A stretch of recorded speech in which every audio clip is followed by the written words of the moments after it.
We've all heard the story. The last ice age ended about 12,800 years ago, and with it, the great beasts of the Pleistocene vanished forever. Towering mammoths, saber-toothed cats, and giant sloths, all gone in the blink of an eye. But is that what really happened? What if I told you that the truth is far more complicated? That some of these giants clung to life thousands of years later than we thought? And not just on distant islands, but even on the mainland. Today, we're going to dig into the surprising and sometimes haunting evidence for when the Ice Age megafauna really went extinct. We'll uncover how climate, humans, and even bad luck may have pushed them over the edge, and why the answer to that question is anything but simple. The term Ice Age often brings to mind towering glaciers and vast expanses of permafrost. But technically, we're still in an Ice Age, the Quaternary Ice Age. This period started about 2.6 million years ago. It began with the Pleistocene epoch, which lasted until about 11,700 years ago. The Holocene epoch followed, which is what we are living through today. Various glacial and interglacial periods occurred throughout the Quaternary.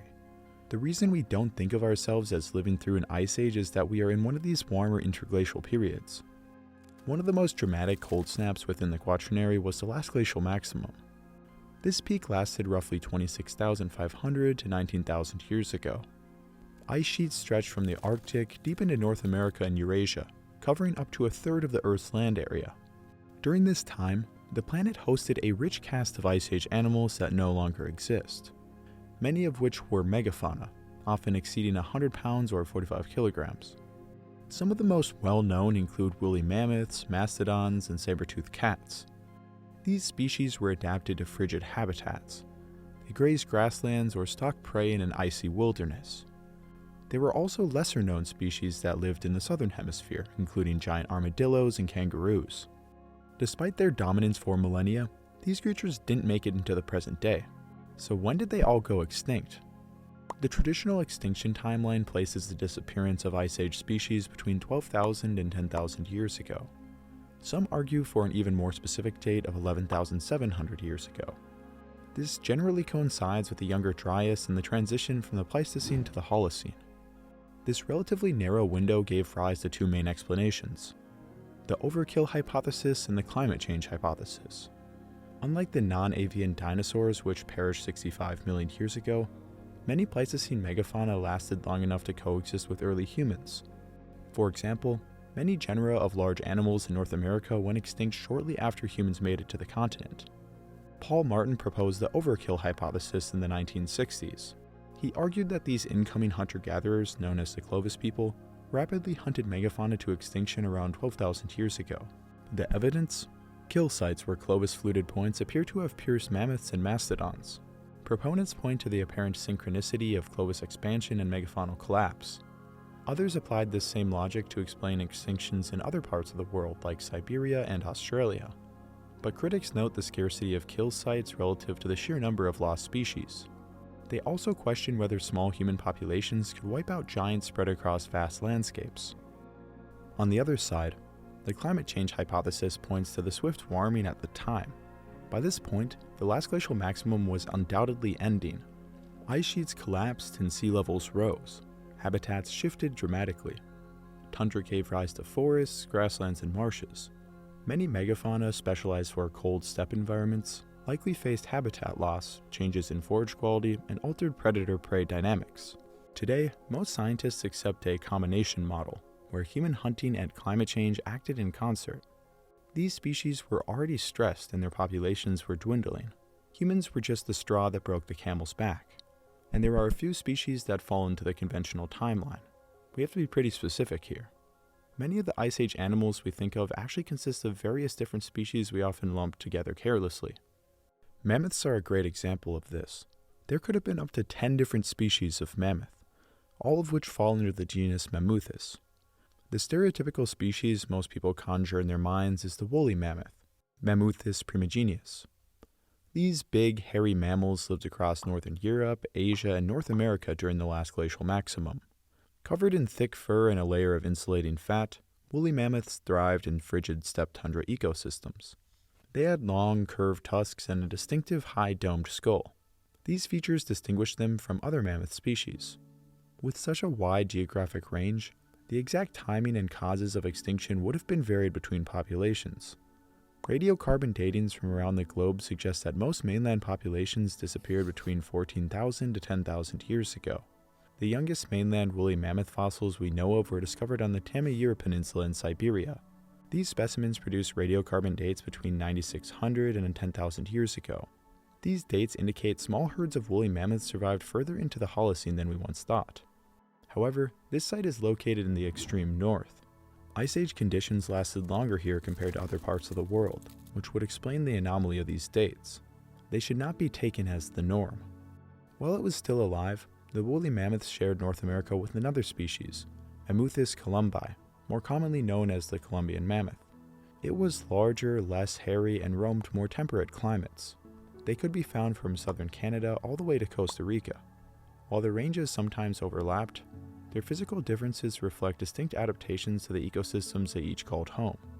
DNA evidence suggests that the two species actually interbred. The researchers who made this discovery bring up an interesting point. They suggest interbreeding between extinct late Pleistocene taxa, especially keystone herbivores like mammoths, could serve as an indicator of major ecological events, including those surrounding the megafaunal extinctions. Hybridization could be evidence of desperate species struggling to find mates and reproduce. After all, the Columbian mammoth is also believed to have disappeared within the same timeframe as the woolly mammoth. They would have experienced the same environmental and/or human pressures. Accordingly, they are the poster child for the traditional timeline of Ice Age extinctions. But there's a twist. Some woolly mammoths survived on isolated islands for millennia longer. In the Arctic Ocean off northeast Siberia lies Wrangel Island. Here, a population of woolly mammoths survived until about 4,000 years ago. For perspective, that's roughly the era of ancient Egypt's Old Kingdom. Importantly, no humans set foot on Wrangel Island until around 3,600 years ago. This was centuries after they vanished, so you can't really blame us. Further southeast is St. Paul Island, Alaska. It was once connected to the mainland as part of the Bering Land Bridge, but is now isolated in the Bering Sea.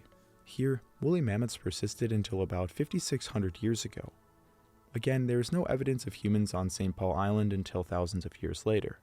Without the presence of humans on these islands, other explanations for their extinction are more probable than hunting. Genetic issues associated with a small inbreeding population are one likely cause. Another is the scarcity of fresh water due to rising sea levels. These isolated anomalies show us the diverse routes through which extinctions can occur. Millennia after the last mammoths vanished, America's earliest naturalists still clung to hope that these giant beasts still lingered in the continent's interior. Thomas Jefferson himself was fascinated by reports of giant bones unearthed in Kentucky. He even commissioned expeditions to seek these colossal creatures out. For example, Jefferson instructed Lewis and Clark to look out for the remains and accounts of any animal which may be deemed rare or extinct. The blend of scientific curiosity and myth hunting added some thrilling momentum to early paleontology. This invigorated the search for even more species, like the woolly rhino, a megafaunal species that also lived throughout Eurasia during the Pleistocene. Its preferred biome was the mammoth steppe, where it traversed grasslands and shrub tundras. Its legs were rather short, so it probably avoided regions with deep accumulations of snow. The woolly rhino measured about 3.5 meters in length and stood about 1.5 meters at the shoulder. The woolly rhino was about as big as modern rhinoceros, but with all that hair it would have looked huge. It uniquely had a raised hump on its back, which acted as fat storage for the brutal cold. In 2014, 2 hunters found a remarkably well-preserved woolly rhinoceros in Yakutia, Russia. The specimen was dubbed Sasha, an ode to one of the hunters who discovered it. It was essentially mummified in permafrost. Its head, horns, fur, and soft tissues remained intact, though parts exposed above the permafrost had thawed and had been eaten. Radiocarbon dating estimates this individual died around 40,000 years ago and was only about 7 months old. Similar remains have been found thawing across Eurasia, but permafrost isn't the only place the woolly rhino has been found. There's another kind of time capsule that transports us back to Ice Age encounters. Across Paleolithic Europe, prehistoric artists etched and painted these massive beasts in life-size detail. Cave art sites like Lascaux and Chauvet show how early humans were living alongside these megafauna. These paintings are typically assigned to groups of early Homo sapiens that dispersed throughout Europe. So what happened when our human ancestors encountered them? The evidence for human hunting is scarce, but we cannot totally rule it out. According to a 2024 study, human hunting probably wasn't extensive, but it might have been just enough to contribute to their extinction. Researchers used simulation models to show that even low levels of human hunting amplified the effects of climate-driven woolly rhino extinction. Based on archaeological and paleontological data, they estimated humans may have removed about 10% of the woolly rhino population per generation. Combining this estimate with climate models, the researchers found that neither warming, changing snow depths, nor hunting alone could reproduce the observed extinction. Instead, modest sustained hunting in already shrinking habitats disrupted populations. This tipped remnant herds past the recovery threshold and drove their final disappearance 14,000 years ago. All of this suggests that the woolly rhino was yet another victim of the combination model. One animal that has a complex but interesting Ice Age story is the horse. Horses, as we know them, belong to the single genus Equus, which first evolved in North America about 4 million years ago. Around 2.6 million years ago, they crossed the Bering Land Bridge into Eurasia. A second wave of migration about 1 million years ago brought the Kobolene horses into the Old World. This lineage is most closely related to modern domestic horses. They thrived through the Pleistocene's glacial cycles until humans adopted them between 5,500 and 4,200 years ago.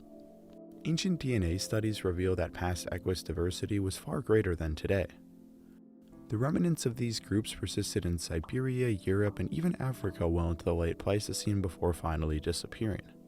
Sesamionis was one of these past species.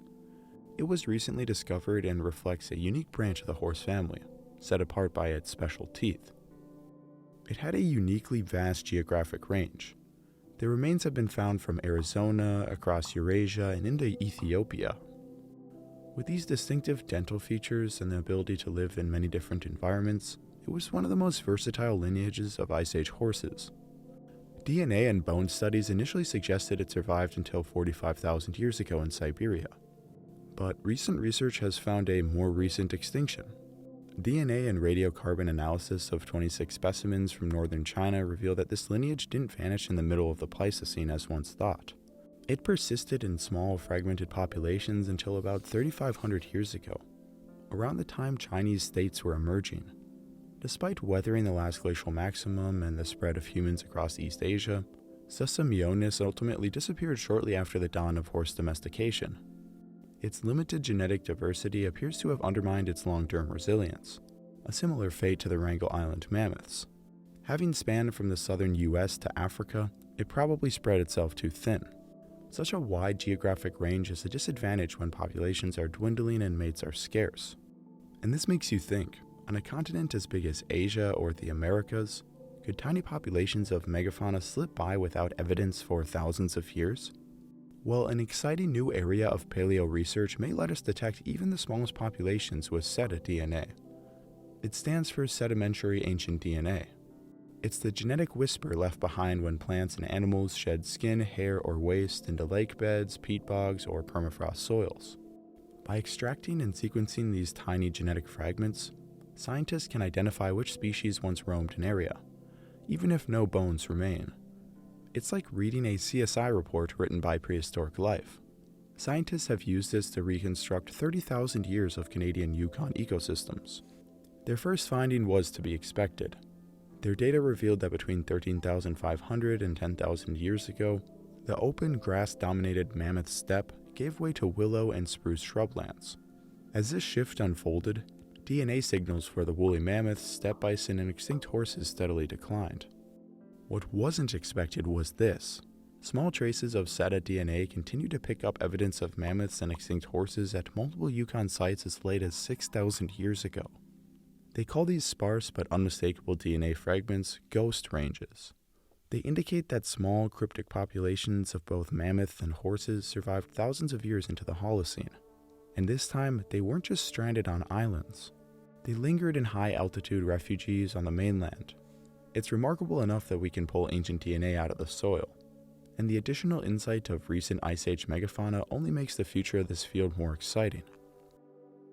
Imagine being an Arctic hunter 6,000 years ago.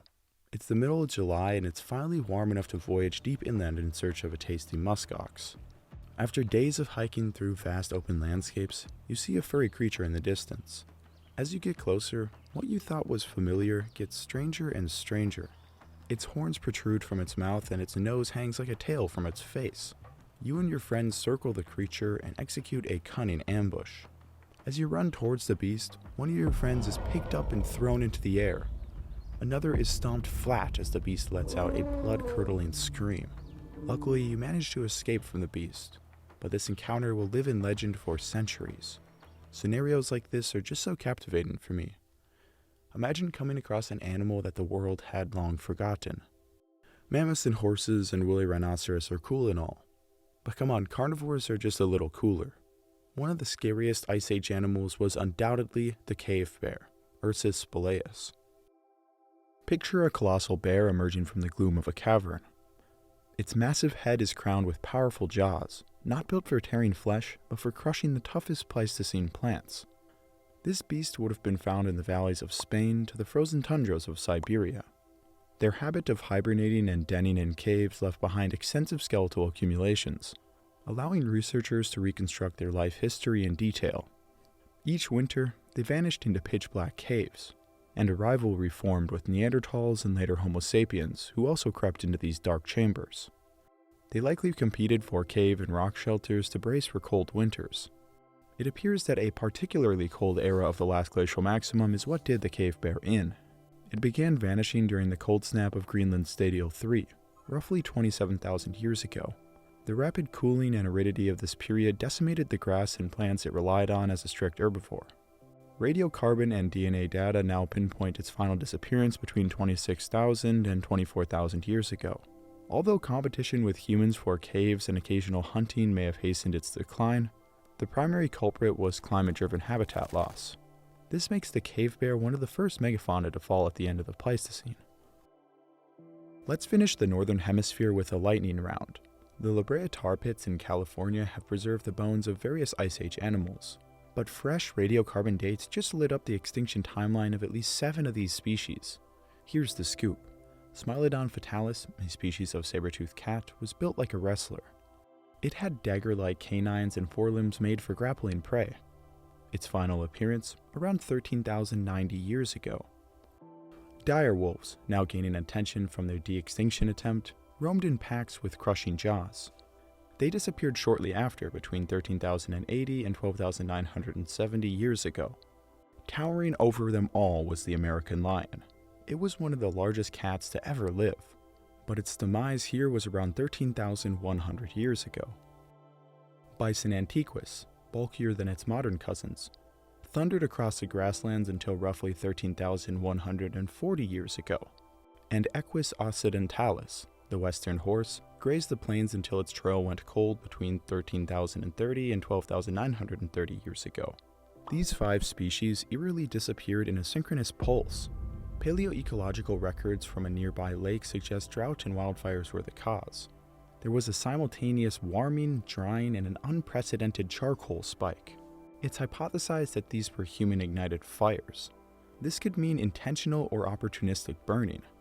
Early Native Americans would have used torches to clear vegetation for easier hunting and managing of campsites. Or by accident, the smoldering embers of their campfires could have been carried into the thickets by the wind. Other species from the tar pit died off a few hundred years earlier. Paramylodon harlani, a massive slow-moving ground sloth built for browsing shrubs, likely disappeared around 13,700 years ago. Not long after, the towering American camel met a similar fate around 13,510 years ago. Both of these extinctions coincide with the Ellerod warming phase around 13,800 years ago. This tells us that in certain locations like Southern California, the Ice Age didn't end in a single dramatic event. First came the sloth and the camel. They were brought down by a natural increase in temperatures and aridification. Then, just a few centuries later, human field fires took down the region's remaining giants in eerie unison, all of which happened years before the Younger Dryas. But this is just one chapter of the story, the Northern Hemisphere. The Southern Hemisphere had its own vanishing acts. In places like South America and Australia, entirely different Ice Age creatures vanished, some even earlier than those in the north. Picture ancient South America. Giant ground sloths the size of small buses loom beside tank-like armadillos. The thunder of elephants escaping a feline predator roars in the distance. From the high Andes to the deep Amazon, South America hosted its own ensemble of Ice Age giants. As we look at how different these animals were from one another, try to guess what they all had in common. Hint, they all shared encounters with a fatal technology. Hippodion saltiasi represents a uniquely South American horse lineage that split from other equus roughly 4 million years ago. This species was more robust than its northern cousins, with a stocky build. Its fossils are concentrated in Patagonia and the Andes, indicating adaptations to cooler mountainous environments. In contrast, Equus neogaeus was a later migrant to South America, arriving via Panama around 2.5 million years ago. It was more similar to modern horses, with long, slender limbs, and optimized for high-speed running across open grasslands. Its remains have been found from Uruguay to Argentina. As many as 6 giant ground sloth species may have lived in South America during the last ice age. Let's take a closer look at 3 in particular. Mylodon darwini was named after the man who discovered it, Charles Darwin himself. He found a nearly complete lower jaw with teeth in Argentina during his expedition on the HMS Beagle. This species reached between 10 to 14 feet in length and weighed over 2,000 pounds. It sported dense fur and massive claws for stripping vegetation. It even had bits of bone called osteoderms embedded in its hide for predator defense. No other ground sloths are known to have had this. It makes you wonder if they were being targeted by predators more than others. Remarkably, intact skin and dung found in Chilean caves reveal a diet of sedges, shrubs, and possibly seasonal fruits. But recent studies suggest it may have been an opportunistic omnivore, scavenging on meat when plant resources were scarce. Now imagine an even bigger sloth, Megatherium americanum. This giant beast was the largest sloth we have on record. It was the size of an elephant, weighing up to 8,800 pounds. Standing on its hind legs, it would have struck fear into your soul if you stood underneath it. Some of the skin and dung remains that have been found were so freshly preserved, they once sparked rumors that this animal wasn't totally extinct. Glossotherium robustum was a chunky ground sloth with a flattened skull. It had robust limbs adapted for digging up roots and tubers. Fossil skulls reveal a huge cavity in their throat, hinting at a powerful tongue for bulk feeding on fibrous foods. Some evidence even points to them communicating with each other over long distances. Their large ear bones suggest that they lost high-frequency hearing but excelled at sensing low-frequency sounds. Long-range communication, much like elephants, could have been used to detect predators, weather, or mates. Hopefully some researchers out there are working on creating what their calls would have sounded like. Sharing South America with these giants were giant armadillos known as glyptodonts. Doedicarus was one of these massive species. It wielded a heavy bone-spiked club. This signature tail could be swung with bone-crushing force. Whether for a duel, over a mate, or a last-ditch defense against a predator, one blow could have easily ended the scrap. Ancient South America also rumbled with 3 evolutionary cousins of the modern elephant. Notiomastodon was a lowland heavyweight, living in swampy wetlands from Colombia to Patagonia. It sported massive upward-facing tusks, no lower tusks, and strong molars for grazing and browsing. It was a true generalist that could switch from grass to fruit as the seasons changed. Another species of Notiomastodon, its highland relative, was leaner and adapted for cooler Andean foothills. Think of it as the mountain specialist, but it still shared the same powerful trunk and iconic tusks. Then there's Cuvironeus, the twist in the tail. Unlike the Notiomastodons, it had spiraled, twisted upper tusks, like ancient ivory corkscrews. So what do all of these animals have in common? Recent studies suggest that they are all victims of the fishtail point. Fishtail points were crafted by the earliest human settlers of South America, who arrived to the continent around 14,000 years ago. These finely made points mark the rapid spread of hunter-gatherer bands into diverse ecosystems. They were technologically similar to their North American Clovis counterparts. Many included fluted bases, but their bases were distinct with flared corners. Wielded on long wooden shafts, fishtail points enabled efficient ambush hunting of large herbivores. Researchers analyzed continent-wide radiocarbon dates from these megafaunal herbivores. They found that nearly all vanished between 13,000 and 10,900 years ago. They also revealed a strong spatial and temporal link with the spread of fishtail technology when these extinctions occurred. Wherever these expertly crafted stone tips appeared, from Patagonia's steppes to the Pampas plains, megafauna populations collapsed. While abrupt climate warming added stress, these extinctions don't neatly align with climatic shifts. The authors argue that it was the lethal precision of humans hunting with fishtail points that delivered the deathly blow. This has been further supported by various archaeological studies showing evidence of butchery of these animals. Early Native Americans transformed vast landscapes of armored giants and towering sloths into silent grasslands haunted only by their fossils. So while Clovis seems to have been all the rage nowadays, the implications of fishtail points in South America may be equally dramatic. On the total opposite side of the planet, there was another mass extinction towards the end of the Pleistocene. The difference is that this one began much earlier. Today, Australia is known for its array of dangerous wildlife. Snakes, spiders, and other crawly creatures blanket the land, and crocs, jellies, and other killers are lurking in the water. But the continent's wildlife took a massive hit thousands of years ago. Most of the late Pleistocene extinctions in Australia and New Guinea happened between 60,000 to 40,000 years ago. Some of the most notable animals that vanished during this period are the oversized marsupials like Diprotodon and the short-faced kangaroo. Others include massive birds like Genyornis newton. Diprotodon was the largest marsupial ever, weighing up to 6,200 pounds and standing almost 6 feet tall at the shoulder. Picture a wombat on steroids. Their massive front teeth grew continuously throughout their lives.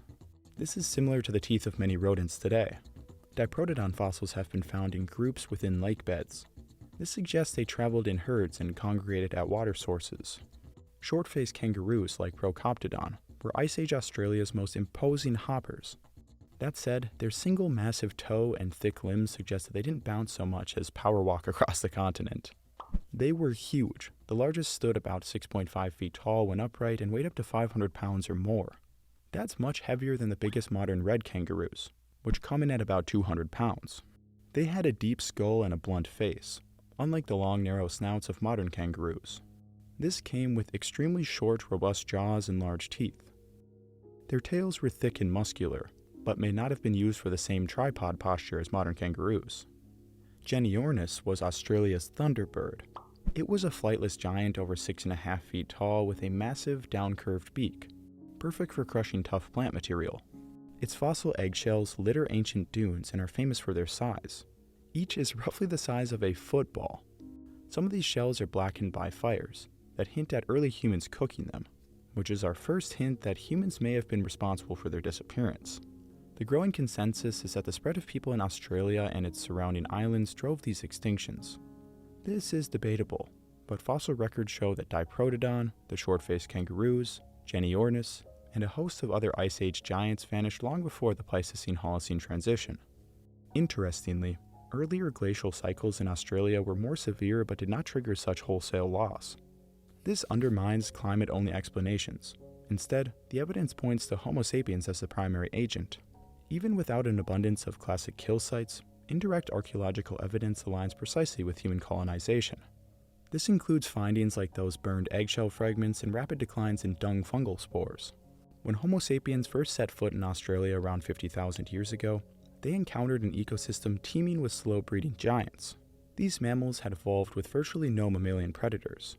This made them easy targets for small bands of hunters wielding wooden spears and simple stone tools. Even low levels of human predation could tip large, slow-reproducing populations into decline. But hunting alone wasn't the story. Early Australians practiced fire-stick land management. This was the deliberate burning of vegetation to flush game and open up foraging grounds. These fires, set year after year, transformed lush woodlands into dried-up grasslands and shrub. In support of this, pollen and charcoal records show a stark rise in burning exactly at the point when we arrived and they disappeared. The fragmentation of critical habitats starved these massive browsers. The result was a size-selective extinction pulse. Virtually every species over 100 pounds vanished within a few millennia of human arrival, while smaller animals survived. In effect, humans became the first true apex predators of the continent. With the use of fire and primitive weapons, they delivered a rapid, near-total wipeout of Australia's Ice Age giants. So what do all these stories tell us? Odds are, there wasn't a single planet-wide apocalypse that erased the Ice Age giants overnight. Many, like the mainland woolly mammoths and rhinos, vanished around 12,000 years ago as the climate warmed and humans spread. but their island cousins clung on for millennia longer. Even some Pleistocene horses lingered until just a few thousand years ago. Then, examples like the cave bear show us that some extinction events far predate the traditional time frame. It was a patchwork of extinctions driven by climate shifts, genetic quirks, and at times human pressure. However, maybe these extinctions are only temporary. Fast forward to today, and some scientists are now dreaming of a second act for these Ice Age animals. De-extinction companies like Colossal Biosciences are using cutting-edge genetic editing and ancient DNA to revive these animals. They've already begun to experiment with the woolly mouse, which is a sort of test subject for the woolly mammoth. They are also claiming to have successfully brought back the dire wolf. They actually didn't, and it was more for clicks than reality, but yeah, I guess they have some cool-looking modern wolves that don't really have dire wolf DNA anyways. Proponents argue that reintroducing some of these animals back to grassland habitats could combat climate change, while critics warn of unforeseen ecological and ethical risks. Colossal actually does do a lot of work to help actual living animals that are on the brink of extinction as well, so that is a win. Would you support reviving a Pleistocene giant, or should we avoid playing God with the evolutionary lineages of these Ice Age animals?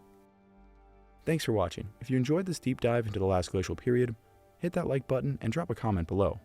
I'd love to know why you think these animals went the way of the dodo. Also, subscribe. It's about time we hit 1 million, so come on, please subscribe. Okay, I'll see you on the next one. Arrivederci.